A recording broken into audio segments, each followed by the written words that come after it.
Então, não adiantava falar assim, fique em casa para a população, numa casa pequena. Não adianta falar, não circule na rua, se eu tô aqui num território com 100 mil pessoas em que o metro quadrado é um negócio denso demais. Então, nós estamos trabalhando com a realidade e, a partir dessa realidade, criando as soluções para esse enfrentamento.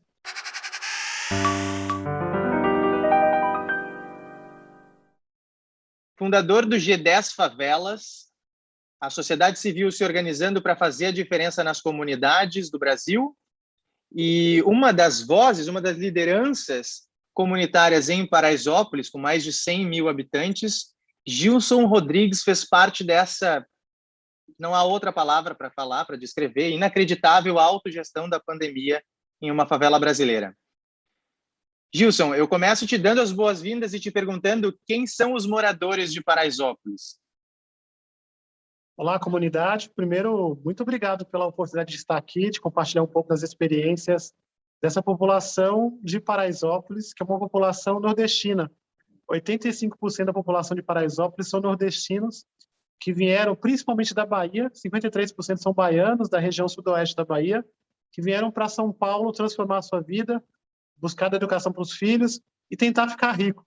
Ninguém sonha em morar na favela, ninguém sonha em morar em cima do córrego e passar dificuldades durante uma enchente. As pessoas querem vir para as capitais para se transformar, para ter uma oportunidade que não tem no interior, que não tem na roça.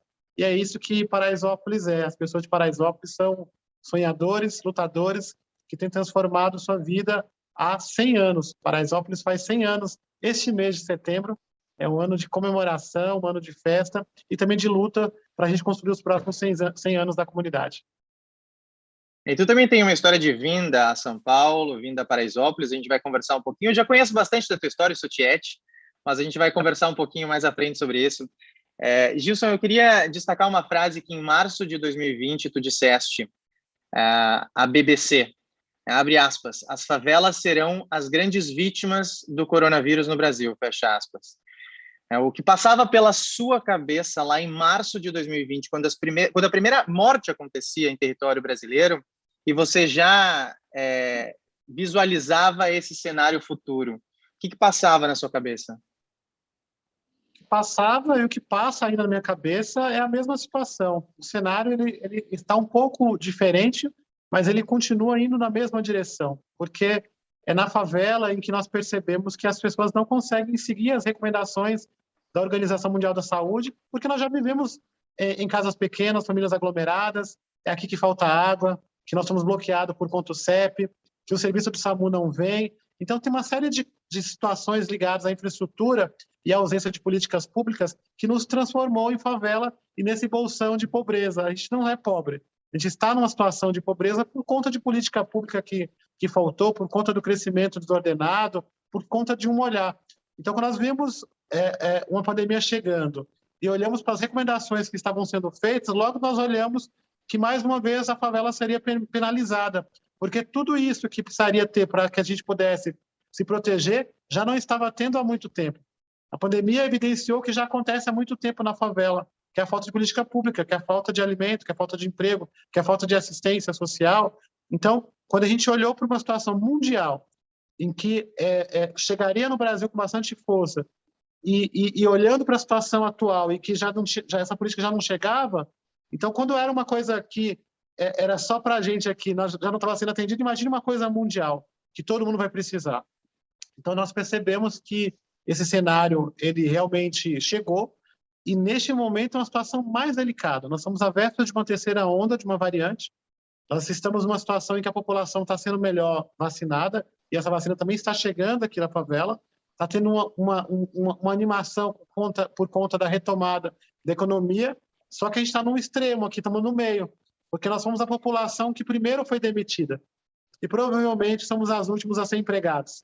E aí, no meio do caminho, você tem uma situação de fome e desemprego que faz com que nossas filas aqui de pedidos de marmitas, de cestas básicas, só aumentam. E as pessoas aprenderam a falar uma palavra chamada novo normal. O novo normal tem representado menos comida no prato, tem representado crianças fora da escola, tem representado milhões de pessoas desempregadas. Isso, para mim, não é o normal e nem o novo normal. É inadmissível que esse novo normal seja a constatação de que a situação vai ficar pior, de que a gente vai continuar sem córrego, canalizado, que vai continuar sem acesso à água, que a gente vai continuar não tendo o serviço de ambulância do SAMU vindo aqui em Paraisópolis e na maioria das favelas. Nós temos que fazer um novo normal diferente. A única forma de fazer isso é unindo a população, mostrar que somos todos brasileiros. Aqui no Brasil, né, nós estamos falando para o mundo inteiro, as pessoas falavam muito de Alphaville e Alfavela, né? Então, nós não queremos ter um Brasil dividido em muros, em que uma classe de um lado pode ter acesso a tudo e outra classe tem acesso a nada. Não queremos viver um Brasil do home office, outro Brasil da fome, e é por isso que nós temos todos os dias aqui, a exemplo de Paraisópolis, e escalando isso a nível G10, criando alternativas, sem procurar culpados, mas buscando soluções de maneira apartidária para resolver os problemas das favelas do Brasil. Quando a gente escuta uma certa parcela da população falar em novo normal, a gente já visualiza essa fala do alto de uma torre de marfim, onde o novo normal, na verdade, é a preocupação com o retorno das baladas, dos bares, dos restaurantes, enquanto o novo normal de muitos é dividir, é a fração daquilo que se comia pré-pandemia, né? Que já era pouco e que agora é fracionado e racionado. E quando a pandemia começou, eu estava lá fora, eu estava na Irlanda, estava estudando lá, como te comentei, trabalho com Alzheimer, e estava vivendo o sonho da minha vida, e de repente explode um vírus, um novo vírus, lá na Ásia, aonde existiu um contingenciamento da crise e uma quarentena extremamente agressiva que chocou o mundo inteiro naquele início. Depois nós temos o vírus migrando para a Europa, aonde esses pequenos países como Itália, mais especificamente o norte da Itália, conseguiu também, de certa maneira, fechar suas fronteiras, suas portas e contingenciar sua população dentro de casa. Aí a gente tem um vírus chegando na América Latina, e a gente está falando aqui de Brasil. O vírus ele vai para o bairro bom e vai também para as comunidades, vai para todos os níveis sociais. E começa aquela campanha do fique em casa, da quarentena, do isolamento. Eu confesso que eu fui uma dessas vozes defendendo, imagina, mas a população não pode ficar transitando, a população tem que parar, com uma cabeça absolutamente limitada. E a gente vê uma comunidade que não pode ficar em casa. Como é que faz quarentena se você precisa sair pela manhã para comer à noite? Como é que faz a quarentena? Como é que cuida o distanciamento social se você depende do uso dos ônibus, do transporte público, dos metrôs, dos trens? Como é que se faz o isolamento em uma casa onde vivem 10 em 1 ou 2 cômodos? Essa realidade realmente é chocante. E eu queria te perguntar como é que foi vivenciar talvez essa visão um pouco mais agressiva de certa parcela da população, visualizando nessa comunidade das favelas um vetor ou um vilão da pandemia, que faria circular o vírus em uma fase onde você deveria ficar em casa. Sim, foi desesperador. Primeiro que faltou uma política específica de comunicação, porque a gente não entendia exatamente o que estava acontecendo, e era mais fácil rejeitar a doença, de achar que não chegaria aqui, de que era uma gripezinha, que só pegaria para as pessoas que estavam viajando para fora do país, de que era mais fácil para a gente buscar fazer esse entendimento, porque a constatação de que nós iríamos nos contaminar e estar mais vulnerável para a morte seria avassalador, né? Então, o que nós percebemos é esse retrato de dois Brasis mesmo, de um Brasil que tem acesso e outro Brasil que, numa situação como essa, fica escravo, né? Nós temos aqui os escravos da pandemia, que são os trabalhadores do grupo essenciais, que estavam lotando ônibus e metrôs dessa cidade e continuam lotando, porque eles não resolveram o problema de lotação de ônibus e metrô. São os trabalhadores que, durante a pandemia, foram demitidos e que não tinham o que comer. Nós temos 55% da população brasileira vivendo uma situação de insegurança alimentar, mas já tínhamos antes a turma do café com farinha, já tínhamos antes a turma do arroz só com ovo. Então, que mudanças efetivamente nós conseguimos fazer nesse período? Então, poder olhar isso de maneira mais escrachada na televisão, ou uma campanha falando sobre isso, sem a gente estar inserido nesse contexto, era como se nós tivéssemos sido abandonados à nossa própria sorte. É como se nós tivéssemos sido largados para morrer.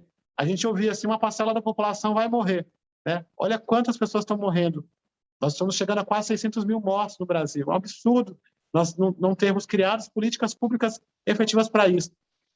Ainda assim, a sociedade civil organizada cumpriu um papel espetacular, né? Eu acho que a sociedade se mobilizou, as organizações construíram hospital de campanha, compraram respiradores, quer dizer, levaram oxigênio. Foi um trabalho assim gigantesco que a sociedade civil conseguiu se mobilizar, mostrando a força do povo brasileiro. Sem essa força, nós teríamos um número maior de mortes, mas ao mesmo tempo que houve uma acomodação do governo. É como se cada cidade fosse um Brasil diferente, cada estado de um jeito diferente, né? Cada um com uma política desorganizada, descentralizada, sem apoio, né? Ouvir expressões tipo brasileiros de São Paulo, brasileiros do Ceará, quer dizer, somos todos brasileiros, deveríamos estar unidos nessa luta. Mas, de fato, nós temos uma população de quase 14 milhões de brasileiros morando nas favelas, que estão e continuam mais vulneráveis a essa situação, que estão mais difíceis com relação à retomada do emprego e da economia, e mais expostos novamente a essa situação da doença, vindo essa terceira onda que estão falando por aí. Mais uma vez, estamos descobertos, porque a gente sente que, passado esse período todo que estamos na pandemia, pouco foi feito para a favela. Sequer, se vocês observarem, a palavra favela tem sido citada pelos governantes. Então, é um absurdo a gente estar numa situação de exclusão, largada à própria sorte, tendo que fazer nossas próprias políticas públicas. Apesar disso, nós temos criado as nossas soluções, e aí daí surge uma potência, surge uma força, que eu acredito que é essa organização da comunidade com os presentes de rua, que é o nosso maior legado. A gente fala nessa desigualdade brasileira e quando a gente fala nesse cenário, as pessoas elas visualizam normalmente Nordeste versus Sul, a favela versus o bairro bom. Não, na verdade, na mesma cidade, no mesmo município, na mesma capital, tem estudos hoje com metodologias muito claras mostrando que a diferença na expectativa de vida entre um bairro rico e um bairro pobre, na mesma cidade como a de São Paulo, pode ser de quase 15 anos. É um sequestro da vida daquela pessoa. É uma violência brutal. E agora, com essa situação do fechamento das escolas, com essa situação das crianças não terem condições de poder estudar, não ter equipamento, não ter dados, essa história das aulas online, ser tudo também sem fake news, ela vai gerar um atraso muito maior. A situação da educação no país, no Brasil, se a gente não investir rapidamente, de forma agressiva, nós vamos ter um retrocesso gigantesco e, mais uma vez, a população mais carente é a mais atingida. Então, fazer alguma coisa pela educação, transformar a vida das crianças e ajudar o Brasil a continuar a crescer. Acho que tinha um movimento, né, que foi paralisado e que precisa ganhar mais força, e eu acredito muito que essa força deva vir pela educação, mas com protagonismo da própria comunidade. Agora, Gilson, vamos falar do aspecto positivo. Então, se é que dá para utilizar esse termo, mas você não ficou parado. Cara, você trabalhou para caramba nesses 2 últimos anos, quase dois anos de pandemia. Você trabalhou muito. E a gente acompanhou o sucesso dessa autogestão, da sociedade civil organizada, em matérias do mundo inteiro, não só nas capas de jornais brasileiros, como tu mesmo já me comentou, mas em National Geographic, El País, Washington Post, The New York Times. Conta um pouquinho para a gente como que começou esse grande projeto de minimizar os efeitos negativos da pandemia nas favelas. Acredito que em Paraisópolis primeiro e depois como presidente do G10 Favelas, multiplicando isso pelas regiões brasileiras. Fernando, começou porque nós não tínhamos alternativas. Nós ficamos numa situação de desespero, porque quando na favela morre alguém, a gente conhece pelo nome, sabe que é vizinho, é primo de alguém, é parente, é irmão. Então, quando veio uma pandemia que poderia matar milhares de pessoas como está matando, a gente falou, caramba, vai morrer muita gente aqui e temos que fazer alguma coisa. E a gente olhava para o poder público, estava brigando, dizendo que não era real, que aquilo não ia acontecer. Então, nós sentimos a necessidade de nos organizarmos para que a gente pudesse nos proteger, trazendo um pouco essa coisa do resgate do Nordeste, que é um vizinho cuida do outro, que um pouquinho dá um pouquinho, onde come um, come dois. Então, seria uma coisa meio assim, mas se a gente ajudar aqui, a gente vai conseguir se salvar. E aí, nós percebemos que, estrategicamente, como a gente atua como um movimento de massa, não seria possível atuar durante a pandemia, porque se tem alguma confusão aqui em Paraisópolis, a gente vai na Giovanni Gron, que leva uma manifestação, queima os pneus e está mais ou menos, você chama atenção para o assunto.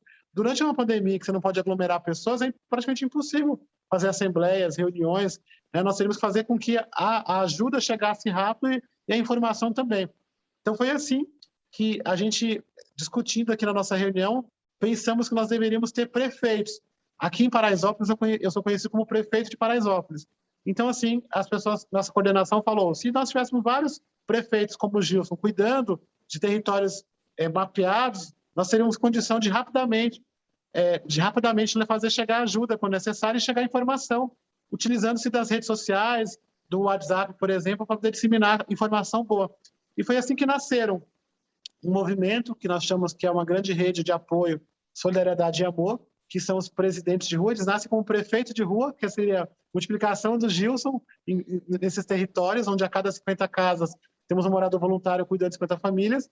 Depois virou presidente, numa provocação mais política, porque a gente falou, bom, estamos sem presidente no país, então para cada presidente, para cada 50 casas temos um presidente, então, para resolver. E aí esse programa foi pensando em áreas específicas de cuidados para que a gente pudesse diminuir o Covid-19 em Paraisópolis.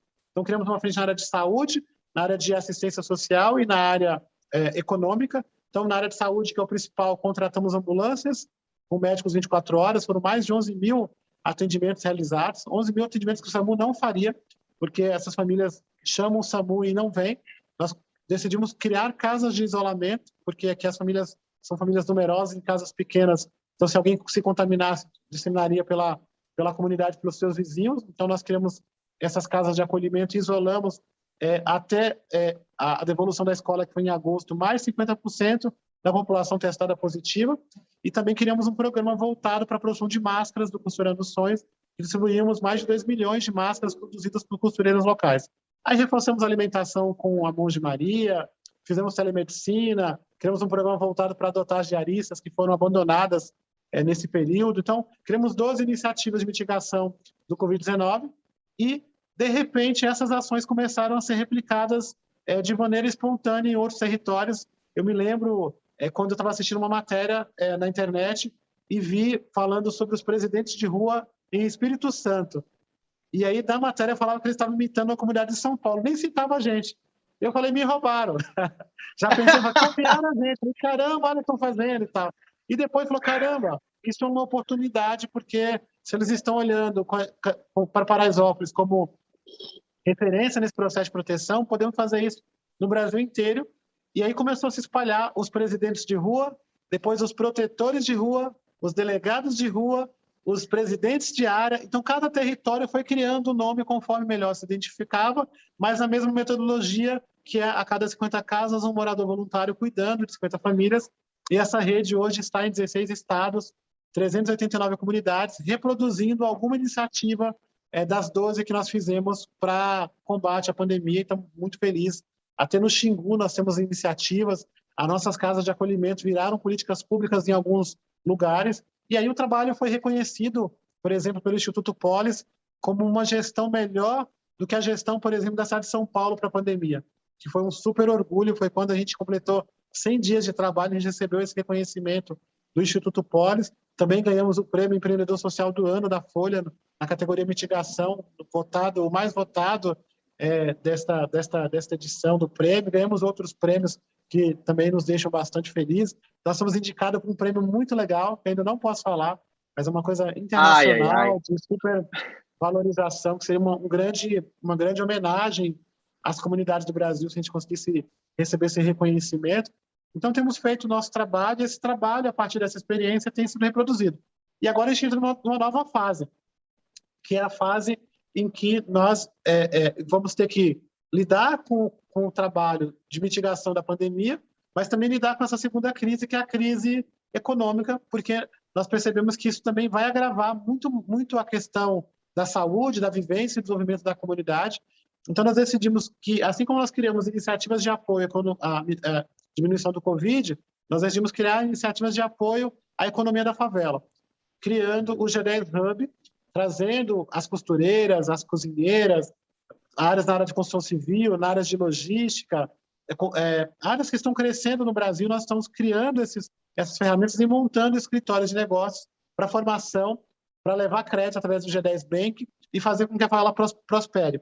A melhor forma de ajudar a favela neste momento, hoje, é colocando dinheiro no bolso. Ajudar as pessoas a se formarem, botar dinheiro no bolso e transformar a sua vida, porque é o sonho do favelado, é empreender, transformar a sua vida e ficar rico. Fico até sem palavras, porque é impressionante tudo que vocês conseguiram construir em 2 anos. São iniciativas para todas as frentes afetadas pela pandemia, todas as bases estruturais que foram afetadas pela pandemia.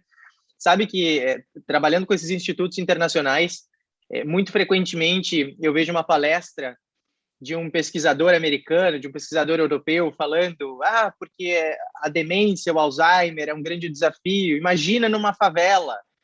E eu digo para eles, vocês não têm ideia do que é uma favela, vocês nunca entraram numa favela, porque é possível uma pessoa viver com demência em um bairro bom do Brasil, sem que nenhum dos seus vizinhos do mesmo prédio saibam que aquele morador ali reside, que existe uma dificuldade. Se aquela pessoa, se aquele idoso sair de casa perambulando, sem lembrar para onde vai ou para onde volta, ninguém acha, porque ninguém sabe que aquela pessoa tem um grande desafio como a demência. Na favela, as pessoas aprendem a se ajudar desde cedo, porque dependem da ajuda uns dos outros.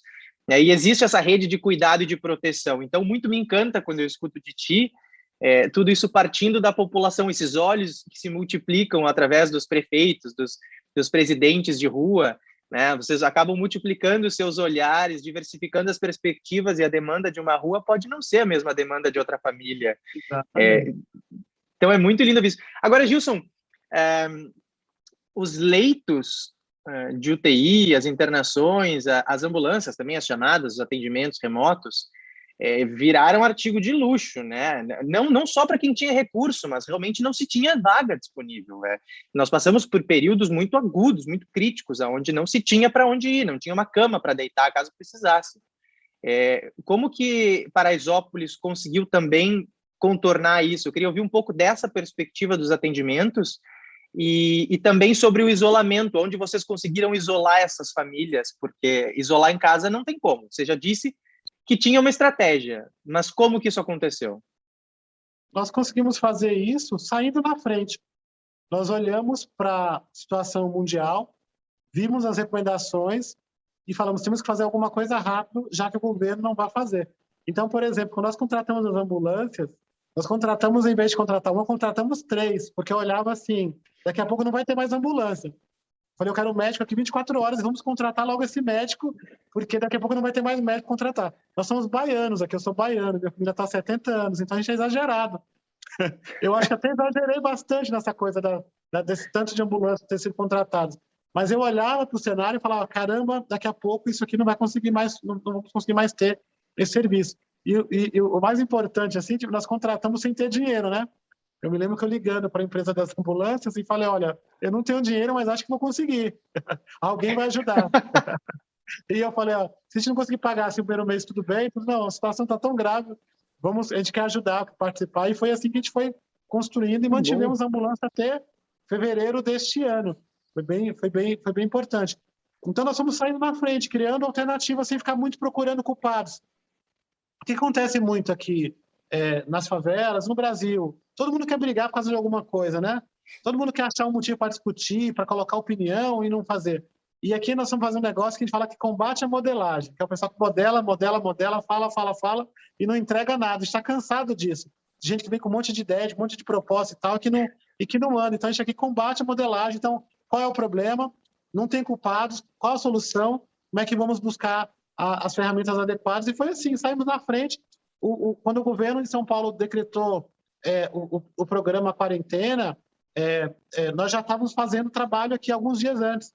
Então, nós saímos na frente, criamos a casa de acolhimento. Tanto é que chegou uma hora que o governo começou, quando a gente criou a casa de acolhimento, a gente resolveu colocar dentro das escolas, o governo tentou dar a intenção, né, para as pessoas, sabendo que eles tinham criado as casas de acolhimento, o que não foi verdade. Mas estava tão marcado que fomos nós, que eles falavam, a própria empresa sabia que foi a gente. Então, a gente ajudou a influenciar essa política pública, inclusive no Brasil, ajudou a mobilizar a sociedade, a população para pensar, e nós conseguimos fazer isso porque saímos na frente. E conseguimos olhar de maneira partidária, conseguimos olhar um para o outro, conseguimos resgatar essa coisa do cuidado, de que neste momento em que se fala de vidas, o mais importante é a própria vida. Então, foi nesse contexto que nós conseguimos construir essa unidade e que a gente agora, mais uma vez, sai na frente também, no que diz respeito ao trabalho voltado para a economia, pela retomada. A gente não está olhando assim os problemas, nós estamos olhando os problemas e as soluções sem ficar brigando com ninguém. Entendeu? Se o governo Claro. ajudar, ótimo. Se não ajudar, nós vamos trabalhar. A O gente que vai fazer aconteceu igual. aqui é irreversível. E, Gilson, eu trabalho com comunicação, né? Especialmente comunicação em saúde, que é o que eu gosto de fazer. E existe essa grande dificuldade em democratizar a comunicação, e hoje em dia é uma dificuldade ainda maior, porque essa comunicação ela é ladeada por todos esses fake news, essas notícias que afetam demais até mesmo a saúde da população.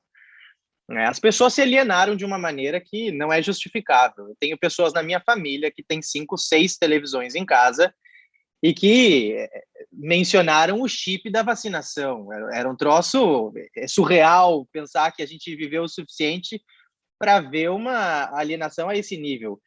Agora, tem uma diferença muito grande entre aquela pessoa, seja da classe que for, que precisa sair pela manhã para trabalhar, para retornar à noite e botar comida na mesa para sua família, e daquele jovem que quer sair para uma baladinha clandestina, que não vê necessidade de álcool, de máscara, disso ou daquilo, porque é jovem, provavelmente não vai morrer da doença e não vai saber quem é que infectou também no caminho de casa até a balada. E a comunicação dessas medidas efetivas acaba sendo crucial para esse grupo, né? Como é que tu conseguiu, dentro da favela, comunicar, engajar e influenciar os hábitos dos jovens?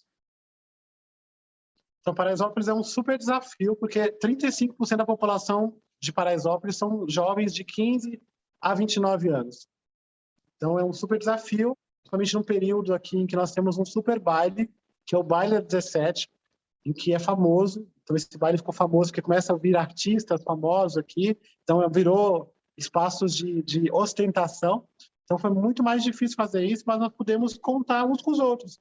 Nós começamos a olhar para essa população e falar, bom, temos que ter presidentes, temos que ter pessoas cuidando dessas famílias, porque senão vai morrer pai, vai morrer mãe.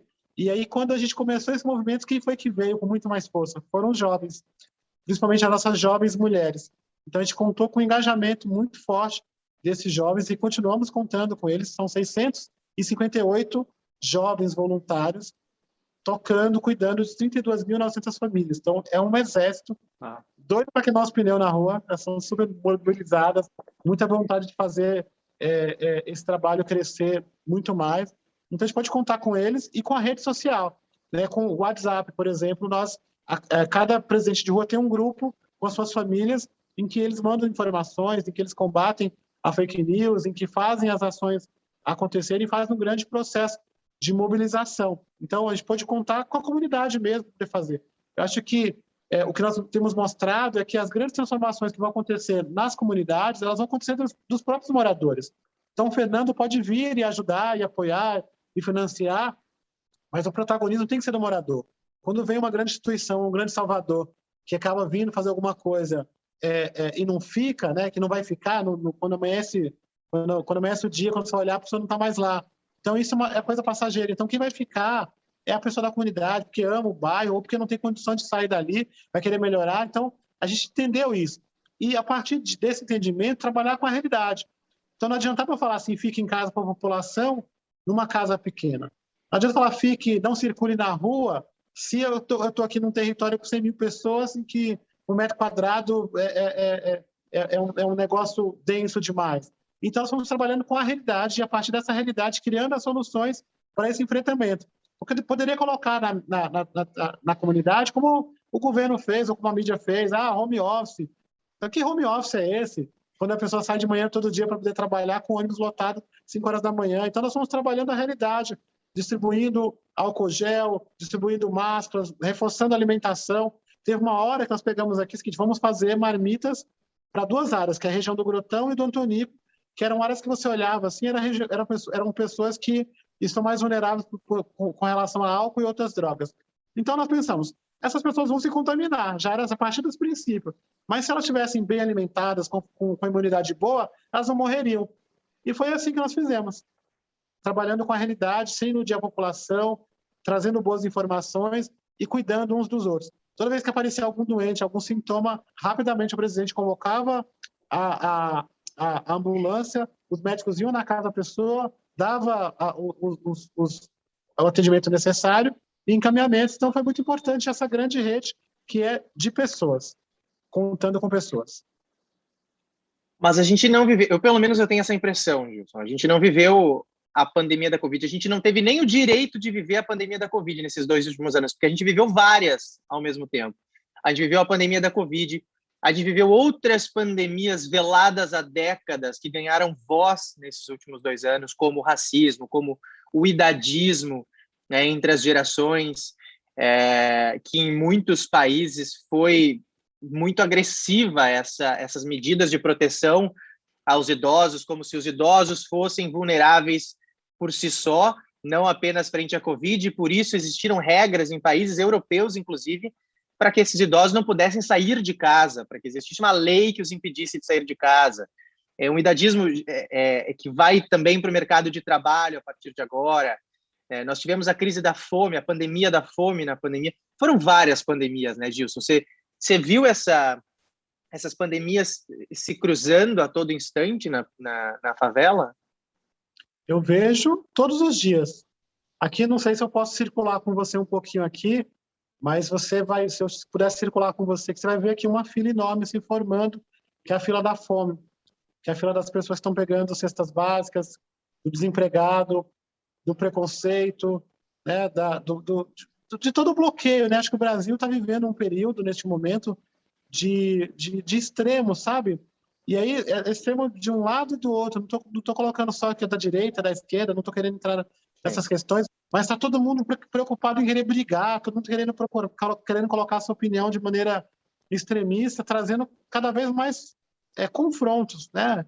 Nós falando de gente mais engajada em querer resolver os problemas da fome, na prática, sabe assim? Chega de grandes teorias, de grandes discussões, os dados estão aí, as pesquisas estão aí, a realidade está nua e crua para quem quiser enxergar. Agora é criar soluções, criar alternativas para a gente poder sobreviver e parar com essa coisa de grandes crises. Porque essas crises que estão vindo aí estão sendo criadas também. São crises que criam de propósito, são crises que, óbvio que elas já existem, mas trazem à tona de um jeito que, ao invés de trazer à tona para uma solução, trazem para confrontar ainda mais, para tirar o que é de pior do ser humano no momento que nós temos que trazer o que há de melhor, né? Porque são vidas que têm sido perdidas. Eu duvido que no Brasil alguém não conheça ou não tenha na família pessoas que se contaminaram ou que morreram, por exemplo. Então, assim, é uma calamidade. Deveríamos estar todos no processo de mobilização, de transformação, para salvar a vida do irmão ou a nossa própria vida. Então, acho que está faltando um pouco esse sentimento, essa unidade, que começa a despertar mais, mas com essa polarização, a gente está tendo agora, né, esses movimentos de brigas agora no mês de setembro, né, que tende a se agravar, é uma calamidade. No momento em que o Brasil precisa estar unido, nós estamos vendo o povo sendo jogado para um processo de briga e desunião que não é promovido pelo povo. O povo não ganha com isso. Quem ganha são sempre os mesmos que têm explorado a população, que têm roubado a saúde e que têm contribuído para que muitas mortes aconteçam no Brasil. A gente não percebe o quão estratégico é esse processo de ódio que está sendo disseminado nessa polarização, né? Gilson, a gente está se encaminhando para o final desse bate-papo, que, por sinal, muito me agradou, mas eu tenho 4 perguntinhas assim, muito rápidas que eu quero te fazer, não quero perder essa oportunidade. Primeiro, eu quero saber se tu tem como estimar quantas vidas foram impactadas. A gente está falando, acho que, de 16 favelas que implementaram esses protocolos que foram pilotados aí em Paraisópolis. Você tem ideia de quantas vidas foram impactadas ou salvas, não só pelos riscos da Covid em si, mas de todas as crises paralelas a ela, né, em consequência da pandemia? Cara, foi um trabalho impressionante em 16 estados, em 389 comunidades. Nós distribuímos nos primeiros 500 dias de mitigação do Covid 1.150.000 cestas básicas. A mesma coisa com relação a kit higiênicos, por mais de 1 milhão. 2 milhões de máscaras, 11 mil atendimentos feitos pelas ambulâncias, 2 casas de acolhimento, telemedicina fizemos muitas. Nós adotamos 7 mil diaristas com cestas básicas e um valor mensal durante 3 meses para elas poderem se manter. Então, foi um trabalho extraordinário que mobilizou o Brasil inteiro e a sociedade ajudou, graças a Deus. Eu agradeço muito a todos que ajudaram a gente através do site g10favelas.com.br. Foi um grande processo de mobilização e agora a gente quer dobrar a meta, né? Nós pretendemos até o final do ano distribuir mais de 1 milhão de cestas básicas, implantar os escritórios de negócio nos 16 estados do Brasil, formar milhares de pessoas até o final do ano. Então, nós temos uma perspectiva muito boa e felicidade. Então, milhões de pessoas têm sido impactadas a partir desse trabalho, que é apenas o começo. A gente quer fazer mais. Quando todos os dias aqui no nosso pavilhão, a gente tem um momento de oração e as pessoas vêm, falam, e a gente olha, e todos os dias aqui é dia de milagre. E eu falo, vamos dobrar a meta, Senhor, me ajuda a dobrar a meta, eu quero mais, mais, mais. E nossa missão é ajudar mais pessoas. Essa é a minha missão. Eu faço parte do grupo dos improváveis, daquelas pessoas que olhavam para mim e diziam que a gente não ia virar gente, que a gente ia predestinado a ser bandido, porque morava na favela. Em especial, você deve ter visto que eu sou filho de uma mulher surda-muda e teve 14 filhos que foram dados. Minha mãe morreu cedo, então a gente, na cabeça das pessoas, da sociedade, a gente já tinha dado errado. E a gente resolveu dar certo, mudar esse paradigma, mudar essa chave. E a partir disso eu decidi que minha missão seria ajudar outras pessoas a também dar certo, a não ser predestinado para a violência, mas ser predestinado para o bem, pelo amor. Então, o que eu tenho feito aqui é com muito amor, com muito carinho, com respeito à minha comunidade, que está fazendo 100 anos esse ano, com respeito ao meu povo da Bahia, de onde eu nasci, com respeito ao Brasil, que eu amo tanto, e falo isso com muita emoção, e de que, graças a Deus, Deus tem dado essa oportunidade de poder construir essa grande rede, né? Eu sempre procurei meus irmãos, e que foram dados, né, depois que a minha mãe faleceu, e eu descobri que meus irmãos estão aqui todos os dias, que são esses presidentes, são as pessoas que vêm nos ajudar, são pais, são mães, irmãos, são pessoas que se conectam conosco. Então, é isso, né? Eu acredito na força das pessoas, na força dessa conexão, na energia de Deus, que Deus está dentro da gente e que a gente pode se transformar. Então, estou aqui, resistindo, buscando dar um exemplo e tentando virar a gente todos os dias, para que lá no céu minha mãe muda olhe para mim e fala: caramba, o filho da mudinha lá tá ajudando muita gente, tá virando gente. Poxa, tá virando gente, tu força, né, Vi? Porra, o impacto que tu tá tendo na vida de tanta gente, meu Deus do céu, eu quero ser a mesma coisa quando crescer, meu Deus do céu. Minha missão hoje também é ajudar as pessoas, ajudar as famílias, impactar de maneira positiva, e quando a gente consegue fazer isso com uma família, né, Gilson, acho que tu sente a mesma coisa, a nossa missão passa a ser multiplicar esse impacto, porque a gente vicia nesse bem compartilhar de iniciativas, de projetos, de ações mais do que projetos, e a gente passa a ter como missão da vida mesmo, multiplicar esse bem. Gilson, eu não sei se cabe em um minuto essa resposta, mas deixa eu te perguntar, tu chegaste muito cedo a Paraisópolis, né? Acredito com 5 anos de idade, e tu ainda reside na comunidade com os teus filhos hoje, com a tua própria família. A favela de hoje era a mesma favela onde Gilson Rodrigues chegou há quase 30 anos atrás, há 30 anos atrás? Não, a favela ela está completamente diferente, sendo transformada pela mão de seus próprios moradores. Os meus filhos vivem numa favela muito melhor, com muito mais oportunidades, com bons exemplos, porque antes os exemplos que nós tínhamos aqui eram exemplos apenas de sucessos voltados, conquistados com violência, e nós estamos buscando criar um novo olhar para a favela, dando protagonismo, voz e visibilidade às pessoas de bem, para que quando meu filho possa olhar para alguém de favela, ele possa olhar para alguém que deu certo pelo jeito certo e não pelo jeito errado. Então, ao mesmo tempo em que nós estamos falando que se antes nós tínhamos que dizer que morávamos no Morumbi para poder ter oportunidades, hoje nós podemos falar I love Paraisópolis com orgulho, e que nós estamos construindo um novo bairro que faz parte da cidade de São Paulo e do Brasil.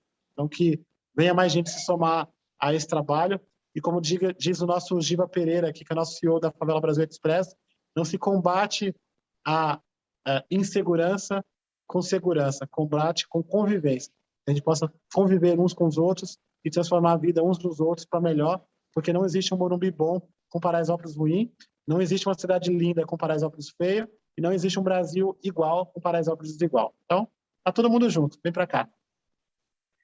Gilson, muito obrigado. Eu vou encerrar esse bate-papo concordando contigo. Eu acho que a maior derrota da humanidade frente à Covid-19 vai ser o retorno ao normal, um normal que não nos cabia mais, que já tinha aspecto de uma roupa apertada, um normal que não era igualitário, e seria a maior derrota da população retornar a esse normal depois de 2 anos de impacto tão severo na vida de tanta gente, seja pelo luto, seja pela fome, seja pelo racismo, pelo idadismo, seja por qualquer perda referente a esse período. E eu falo de novo aquela frase: as favelas serão as grandes vítimas do coronavírus no Brasil.